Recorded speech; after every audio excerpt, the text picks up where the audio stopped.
प्यारे बच्चों, आप सभी को मिट्ठू चंद्रा क्लासेज में बहुत बहुत स्वागत है। आइए आज की क्लास में हम आप सबको क्लास 10th का बहुत ही इम्पोर्टेंट चैप्टर और मैट्रिक परीक्षा के लिए एकदम बहुत ही खास रखने वाले अपने आप में यह चैप्टर है, जिसका मैं शुरुआत करने जा रहा हूं ज्योमेट्री। और ज्योमेट्री में मैं जो आज आप सबको पढ़ाने जा रहा हूं उसका नाम है थेल्स प्रमेय। मैं आपको एक प्रमेय सत्यापित कराऊंगा और वह प्रमेय आपके परीक्षा के लिए बहुत महत्वपूर्ण स्थान रखता है। यानी हाँ, आप समझिए कि यह थ्योरम यदि आप बढ़िया से सीख लेते हैं तो आपको मैट्रिक परीक्षा के दीर्घ उत्तरीय में 5 नंबर, ये 5 नंबर की गारंटी है। और हाँ, यदि आप इस थ्योरम को सीख लेते हैं, इस प्रमेय को बढ़िया से सीख लेते हैं, समझ लेते हैं, तो इस पर जो आधारित प्रश्न है वो भी कम से कम 2 से 3 नंबर, यानी अप्रोक्सीमेट अगर इस थ्योरम को हम बढ़िया से समझ ले तो 10 नंबर इस थ्योरम को सीखने के बाद हमारा अपना हो जाएगा। ठीक है, तो आज के क्लास में हम लोग क्या सीखेंगे? प्रमेय को सत्यापित करने के लिए। क्या सीखेंगे? प्रमेय को सत्यापित करने के लिए। और हाँ, एक चीज और बता दे आप सबको, बिहार बोर्ड के बच्चे ना काफी तेज होते हैं, लेकिन जो गांव ग्राम के जो बच्चे होते हैं, जो बिहार के सुदूरवर्ती इलाके में रहने वाले लोग होते हैं, थोड़ा सा ज्यामिति से डरते हैं। लेकिन मैं बता दूं, आप सबको डरने की कोई जरूरत नहीं है, बल्कि आपको अपनी प्रतिभा को बाहर दिखाने की जरूरत है। आपके अंदर टैलेंट है, बट क्या करना है? उसको एक्सप्रेस करना है, आपको बाहर लाना है, वो आपके भीतर है। और मैं आपको बहुत कुछ सिखा नहीं रहा हूं, बल्कि आपके अंदर के चीजों को मैं बाहर लाने का प्रयास करूंगा। ये सारा चीज जो आप देख रहे हैं ना, उसको करने की जो गुणवत्ता है वो आपके भीतर है। बस मैं महेश कुमार सुमन, महेश सर, आपका एक माध्यम हूं और उम्मीद करता हूं कि जब आपका मैं माध्यम बना हूं तो आपको मैं मंजिल तक जरूर पहुंचाऊंगा। तो सबसे पहले कहना है, यदि हमारे चैनल को आपने सब्सक्राइब नहीं किया है तो सबसे पहले चैनल को सब्सक्राइब कर लें और मेरे द्वारा पढ़ाया गया जो सभी चीजें आपको आसानी से मिल सके, इसके लिए बेल आइकन जरूर दबा दें, ताकि आपको हर नोटिफिकेशन सबसे पहले प्राप्त हो। दूसरी बात, यदि इस थ्योरम को मैं पढ़ाने जा रहा हूं और आपको पूरी तरह से समझ में आ जाए तो हाँ, लाइक करें। कोई परेशानी हो तो कमेंट करें, परेशानी ना भी हो तो भी कमेंट करें। और हाँ, इसके बाद आप लोग शेयर कर दें, ताकि और बच्चे बिहार के जो कोने कोने में हैं, अगर बहुत सारे बच्चे को इस थ्योरम का समझ नहीं है या वो कहीं समझने में उनकी कोई परेशानी होगी, तो हम समझते हैं कि आज उन सभी बच्चों की परेशानी दूर हो जाएगी। तो आइए चलते हैं, हम आज थेल्स प्रमेय को सत्यापित करते हैं। देखिए, सबसे पहले आप लोग जान लीजिए कि कोई भी प्रमेय को सत्यापित करने से पहले हम उसके कथन को, स्टेटमेंट को पूरी तरह से हम रीड कर ले, पूरी तरह से हम उसको समझने का प्रयास कर ले कि उसका स्टेटमेंट क्या है। तो आप देखिए कि ये थेल्स प्रमेय है और थेल्स प्रमेय का जो स्टेटमेंट है, थेल्स ने जो कहा था, जिसको उसने प्रूव किया है, तो इसको जो प्रूव किया है उसका कथन है कि यदि किसी त्रिभुज में एक भुजा के समांतर कोई रेखा खींची जाए तो सिद्ध करे कि वह 2 अन्य भुजाओं को समान अनुपात अर्थात एक ही अनुपात में विभाजित करता है। यानी कहता है कि यदि कोई त्रिभुज है तो उसमें एक भुजा के समांतर यदि कोई रेखा खींची जाती है, एक भुजा के समांतर यदि कोई रेखा खींची जाती है तो वह दो अन्य भुजाओं को एक ही अनुपात में विभाजित करती है। ओके, तो आइए सबसे पहले हम क्या करेंगे, हम according to question, according to statement एक त्रिभुज बनाएंगे। मैंने क्या किया, एक त्रिभुज बनाया, त्रिभुज का नाम क्या दिया, ABC।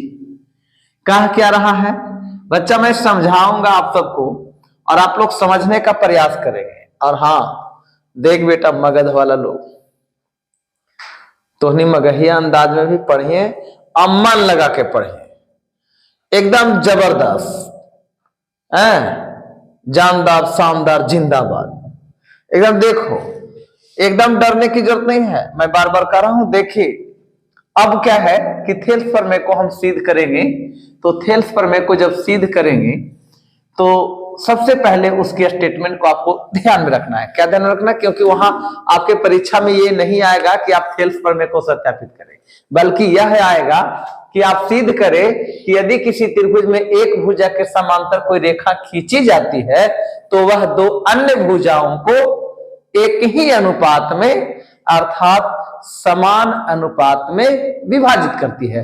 इस बात को आप कंठस्थ कर लीजिए सबसे पहले, क्योंकि आपके परीक्षा में यही आएगा और इसी से समझना है कि वह हमें थेल्स प्रमेय को सत्यापित करने के लिए कह रहा है।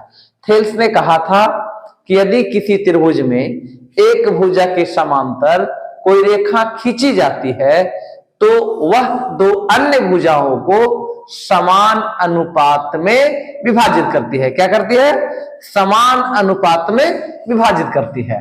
तो हम क्या कर रहे हैं, ABC एक त्रिभुज लिया। देखो कह रहा है कि यदि हम BC के समांतर कोई रेखा खींच दे, जैसे ये हम रेखा खींच दिया, तो ये रेखा जो है, यह रेखा, यही रेखा कह रहा है कि यदि हम इसको D और E पर अगर हम काट दें तो कहता है इस भुजा को और इस भुजा को, ई वाला और ई वाला को, ये दो भाग में, जैसे एक भाग इधर, एक भाग इधर, एक भाग इधर, एक भाग इधर, ठीक है।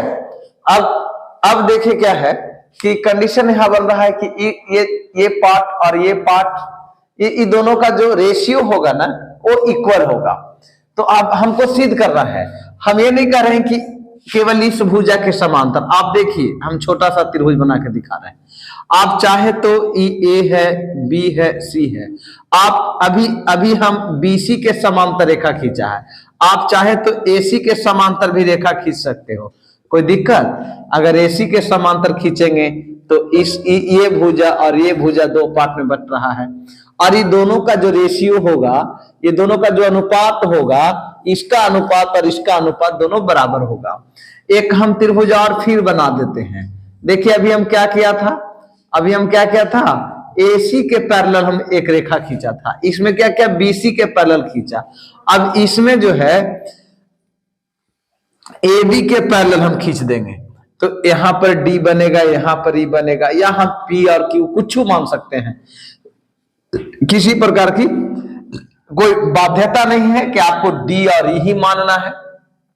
आप इसको P और Q मान सकते हैं, आप इसको M और N मान सकते हैं, लेकिन हाँ कैलकुलेशन जो है आपका, वहां पर आपको ध्यान रखना है कि हम किस प्रकार से त्रिभुज को लिया है और उसकी सभी बिंदुओं को मैंने चिन्हित करते हुए किस प्रकार से उसका नामकरण किया है। ओके, तो आप सब जरूर ध्यान देंगे। वजह है कि प्रमेय को समझना है, तो आप समझ रहे होंगे कि तीन भुजा त्रिभुज में होता है, तो हम किसी भी भुजा के समांतर हम कोई भी रेखा खींच सकते हैं त्रिभुज के अंदर। तो तीन भुजा है, मैं तीनों भुजा के समांतर खींच करके आपको दिखाया है। अब आप देखिए, अब हमको सिद्ध किस आधार पे करना है, तो हम लोग जनरली तौर पर हम जो सिद्ध करते हैं ना, वो फिगर सामने वाला बच्चा को स्ट्रेट नजर आवे, ठीक है, मैंने उसके आंख पर सीधा प्रतिबिंब बने। तो हम लोग अगर इसको सिद्ध करेंगे तो उसके आंख पर सीधा प्रतिबिंब नहीं बनेगा, मैंने उसके रेटिना पर ही फोकस नहीं होगा, और ये जो है सामने से है, जब आप देखेंगे तो इसको आसानी से आप समझने का प्रयास करेंगे। हो सकता है देखो कुछ बच्चे कहते हैं कि सर आप डिजिटल बोर्ड पर पढ़ा दीजिए, लेकिन आप जानते हो सब जगह गरीबी है, तो गरीब लोग को पढ़ने से मतलब है। और यदि आप में लगन है, यदि आप में उत्साह है, तो डिजिटल बोर्ड ना रह करके भी हम इस तरह से साधारण बोर्ड पर भी पढ़ सकते हैं। और हमें समझने भर से मतलब है, आप बारी बारी से गणित को समझिए और कहीं कुछ एक्स्ट्रा ऑर्डिनरी की जरूरत नहीं है। हम समझ सकते हैं कि हमारे सभी जो गांव देहात के बच्चे हैं वो आसानी से हमारी भाषा को समझ पाएंगे, और जिस कंसेप्ट जो मेथड हमारा है वो बिल्कुल उसे सहजता पूर्वक समझ में आ जाएगा। रेखाएं थोड़ा सा तिरछा वगैरह हो सकता है, इसके लिए टेंशन नहीं लेना है। तो सबसे पहले हम क्या लिखते हैं जब थ्योरम को सिद्ध करते हैं बेटा? क्या लिखते हैं? हम मुख्य प्रतिज्ञा लिखते हैं। क्या लिखते हैं? मुख्य प्रतिज्ञा। और मुख्य प्रतिज्ञा किसके अनुसार से लिखते हैं? According to statement. जो प्रमेय का, जो थ्योरम का जो स्टेटमेंट है ना, उसके अकॉर्डिंग हम इसको लिखेंगे। तो क्या लिखेंगे? कहता है कि सिद्ध करे कि यदि किसी त्रिभुज में एक भुजा के समांतर कोई रेखा खींची जाती है, तो हम लिखेंगे कि माना कि एबीसी एक त्रिभुज है। एबीसी एक त्रिभुज है जिसमें भुजा बीसी के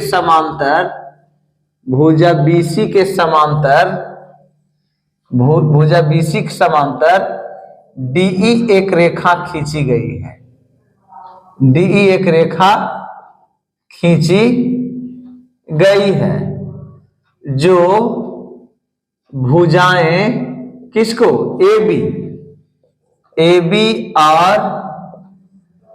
एबी और एसी को क्रमशः कहां? डी तथा ई पर प्रतिच्छेद करती है नहीं? डी तथा ई पर प्रतिच्छेद करती या काटती है। अतः हमें सिद्ध करना है कि एडी बटा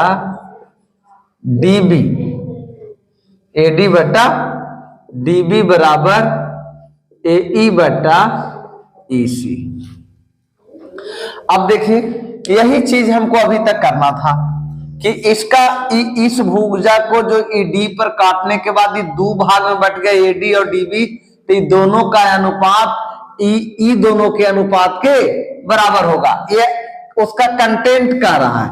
अब देखिए, कहता यदि किसी त्रिभुज एबीसी में कोई भुजा के समांतर, माने बीसी के समांतर डीई खींचा गया, तो इस भुजा और इस भुजा को क्या क्या है? समान अनुपात में विभाजित किया है। इसको हमको सिद्ध करना है। अब देखिए, इसमें बनावट की आवश्यकता पड़ती है। जब तक हम थ्योरम को प्रूव करने में, प्रमेय को सत्यापित करने में हम एक्स्ट्रा कंस्ट्रक्शन ना करेंगे, तब तक प्रमेय सत्यापित नहीं होती है।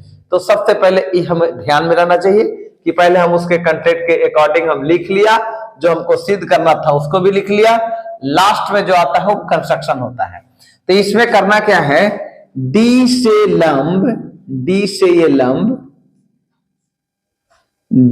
लंब, अब इसको आप कुछ लिख सकते हैं। मेरा नाम महेश कुमार है, हम एम से लिख दिया। आपका नाम गणेश कुमार है, आप जी से लिख सकते हैं। परवेश कुमार है, आप पी से लिख सकते हैं। और इसका जो है यहां से ईएन लंब हम इस पर डाल दिया।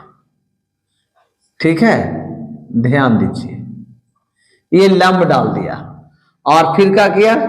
डी से सी को मिला दिया और बी से ई को मिला दिया। ओके, इतना कंस्ट्रक्शन आपको करना होगा। तो बनावट में मैंने क्या किया कि डीएम लंब एसी पर तथा ईएन लंब एबी पर ए बी पर डाला और क्या किया, और बी से ई को तथा सी को डी से मिलाया। क्या किया, मिलाया। बेटा इतना काम कर लेना है सबसे पहले। यदि आप थेल्स को सत्यापित करते हैं, थेल्स को यदि समझना है तो आपको इतना काम कर लेना है। अब हम चलेंगे क्या, विशेष जो नजर रखना है वो प्रूव्ड पे रखना है। अब हम इसको प्रूफ करेंगे, प्रमाण जिसको उत्पत्ति कहते हैं हम लोग, उसी को दूसरे शब्दों में प्रमाण भी कहते हैं। और हम पहले भी आप सबको बताया है कि किसी भी चीज को साबित करने के लिए, किसी भी चीज को साबित करने के लिए सबूत की जरूरत होती है। तो हम जब प्रमेय को सत्यापित करने जा रहे हैं तो हम इसका भी प्रूफ देंगे ना, जुटाएंगे। तो सबसे पहले बेटा क्या करना है, हम इसको प्रूफ जुटाएंगे। तो ध्यान रखना है, हम आपको बताने जा रहे हैं, एक बार में याद कर लेना है। ओके, इस ट्रायंगल में कुछ बातें महत्वपूर्ण है जिसको आप नोट कर लीजिए। एक बार यहां से चलेंगे तो इस त्रिभुज के लेफ्ट साइड से चलेंगे और एक बार राइट साइड से चलेंगे। क्या करेंगे, एक बार इधर से चलेंगे और एक बार, बस 2 बार में कहानी खत्म। तो यहां से चलेंगे तो आपको ADE मिल रहा है, और दूसरा जो यहां भाग बट्टा है उसको देखना है। इसी बिंदु से ये रेखा बट्टी है, तो जहां से रेखा बट्टी है वहीं से 2 ट्रायंगल बना है। तो एक है ADE और एक है DBE। जब इधर से चलेंगे तो हमारा सेंटर्ड पॉइंट कौन होगा, E होगा, और एक बार हम इधर से चलेंगे तो हमारा सेंटर पॉइंट D होगा।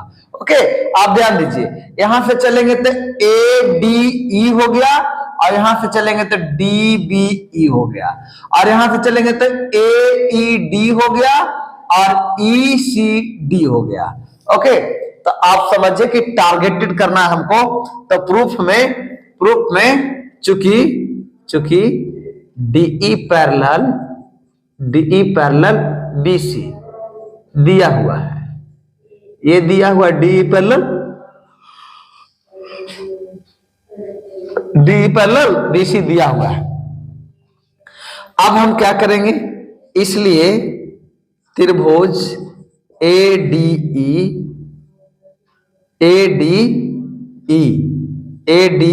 का क्षेत्रफल, तो आप जानते हैं 1/2 गुने आधार गुने क्या होता है, ऊंचाई। क्या होता है, आधार गुने ऊंचाई। तो 1/2 गुने आधार इसका क्या होगा, आपको मालूम है ना, जिस भुजा पर लंब डाला जाए वह भुजा आधार कहलाता है, और उसी शीर्ष लंब को हम ऊंचाई कहते हैं। तो यानी इसका ADE में ADE जब आएगा तो AD आधार हो जाएगा, और इसका EN जो है ना वो ऊंचाई हो जाएगा। ठीक है, एक बार क्षेत्रफल इसका निकाल लिया। अब देखिए इसी प्रकार लिखेंगे, इसी प्रकार त्रिभुज DBE का क्षेत्रफल, तो 1/2 गुने इसका आधार हो जाएगा DB, आधार हो जाएगा DB, और ऊंचाई सेम रहेगा EN, क्योंकि AB भाग पर, AB के पूरे भाग पर लंब का काम कौन कर रहा है, EN कर रहा है। अब देखिए आप इसका अनुपात भी निकाल लीजिए। त्रिभुज ADE का क्षेत्रफल और बटा त्रिभुज DBE का क्षेत्रफल, ओके, बराबर, आप देखिए कि इसका 1/2 इंटू AD इंटू EN है, और ये है 1/2 गुणे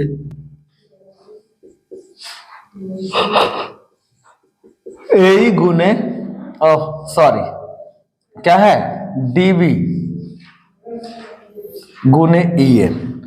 तो EN से EN कट गया, 1/2 से 1/2 कट गया, देयरफॉर त्रिभुज ADE का क्षेत्रफल बटा त्रिभुज DBE का क्षेत्रफल बराबर AD बटा DB। समीकरण पहला। ठीक है, अब हम जब आगे बढ़ेंगे तो हम एक अनुपात निकाल लिया है। एगो अनुपात जो हमको AD बटा DB लाना था वो आ गया। उसके लिए क्या करेंगे, ADE का क्षेत्रफल निकालेंगे और DB सेंटर है। जब हम पहले बताया कि जब हम लेफ्ट साइड से हम ट्रायंगल को हम देखना शुरू करेंगे इस त्रिभुज को, तो पहला भाग आपका ADE हो जाएगा और दूसरा भाग DBE हो जाएगा। इसी प्रकार से हम दूसरा में क्या बोला कि AED आ जाएंगे और ECD आ जाएंगे, यानी केंद्र बिंदु। गड़बड़ाना नहीं, बहुत सारा लाइनिंग है जिसमें बच्चे गड़बड़ाते हैं और समझ नहीं पाते हैं। तो आपको याद रखना है ADE को लेंगे और DBE को लेंगे, यानी लास्ट हमारा E होगा, और इधर से चलेंगे तो AED होगा और ECD होगा। ठीक है, तो आप लोग समझने का प्रयास कीजिए। अब देखिए क्या है, अब आगे अब देखिए क्या है। अब त्रिभुज AED का क्षेत्रफल, AED का क्षेत्रफल, AED का क्षेत्रफल, तो बेटा आधार क्या होगा, आधार आपका AE होगा, माने 1/2 गुने AE होगा, और इसका ऊंचाई क्या होगा, DM होगा। क्या होगा, DM होगा। क्या होगा, DM होगा। और इसी प्रकार आप देखिए, इसी प्रकार त्रिभुज ECD का क्षेत्रफल, ECD का क्षेत्रफल, तो ECD का क्षेत्रफल क्या होगा, 1/2 गुने आधार इसका कौन होगा, EC होगा, और ऊंचाई कौन होगा, DM होगा। क्यों होगा, क्योंकि AC भुजा पर DM लंब है, इसलिए दोनों पार्ट का सिस्टम का काम कौन कर रहा है, DM कर रहा है। अब देखिए, यहां तक आप लोग पहले देख लीजिए, इसको हो सके तो आप लोग छाप लीजिए ECD का क्षेत्रफल। तो प्यारे बच्चों, आप लोग समझ रहे हैं, अभी हम बताया था कि इस ट्रायंगल को ADE और DBE देखेंगे। अब हम दूसरा तरफ इसका अनुपात निकालेंगे, दोनों बार त्रिभुज का क्षेत्रफल निकालना है। अब बहुत इजी है, 1/2 गुना आधार गुने ऊंचाई, और एक बार हम त्रिभुज इधर से लेंगे तो AED होगा और ECD होगा, माने इधर से चलेंगे तो अंत बिंदु हमारा E का फोकस होना चाहिए, और इधर से चलेंगे तो हमारा D पर फोकस होना चाहिए। फिर आपको घबराने की जरूरत नहीं है कि DBC होगा कि DBE होगा। बहुत बच्चा कहता है कि आप E कैसे चल गए सर, आप C का है नहीं तो समझना है, क्योंकि ये DE पैरेलल BC है। DE जो है इस त्रिभुज के में एक भुजा के समांतर है जो दो भुजा को विभाजित कर रहा है। अब है कि समान अनुपात में विभाजित कर रहा है, इसको हमको देखना है। अब देखिए, अब क्या है, अब आप देखिए त्रिभुज किसका, AED, सेम त्रिभुज है, मैंने नाम बदला है, ADE भी आप लिख सकते हो, कोई दिक्कत नहीं है। हम तुम्हें समझाने के लिए कि इसको हम एक पॉइंट मानकर चले कि हम जब इधर से चलेंगे तो E को मानेंगे, इधर से चलेंगे D को। ADE और AED दोनों अलग त्रिभुज नहीं है, लेकिन AED का क्षेत्रफल बटा त्रिभुज ECD का क्षेत्रफल बराबर 1/2 गुने E है AE गुने DM बटा 1/2 गुने EC गुने DM। अब देखिए DM से DM कट गया, 1/2 से 1/2 कट गया, देयरफॉर त्रिभुज AED का क्षेत्रफल बटा त्रिभुज ECD का क्षेत्रफल बराबर क्या, AE बटा EC। इक्वेशन सेकंड हो गया। अब आप देख रहे हैं कि आपका AE बटा EC और AD बटा आपका AD बटा DB दोनों आया हुआ है। अब देखिए, आपका हम क्या करते हैं, अब देखिए, चूंकि यहां पर ध्यान देना है, त्रिभुज डीबीसी, डीबीसी और ईसीडी दोनों क्या है, एक ही आधार पर स्थित है, एक ही आधार के बीच स्थित है। कौन? डीबीसी और ईसीडी। चूंकि यहां लिखेंगे कि त्रिभुज डीबीसी और त्रिभुज डीबीई और त्रिभुज ईसीडी दोनों एक ही आधार किसका? डीई, एक ही आधार डीई पर स्थित है, डीई पर स्थित है। देयरफॉर डीबीई का, त्रिभुज डीबीई का क्षेत्रफल बराबर त्रिभुज ईसीडी का क्षेत्रफल। अब आप समझिए कि डीबीई का क्षेत्रफल बराबर ईसीडी का क्षेत्रफल है। इस प्रकार से हम कह सकते हैं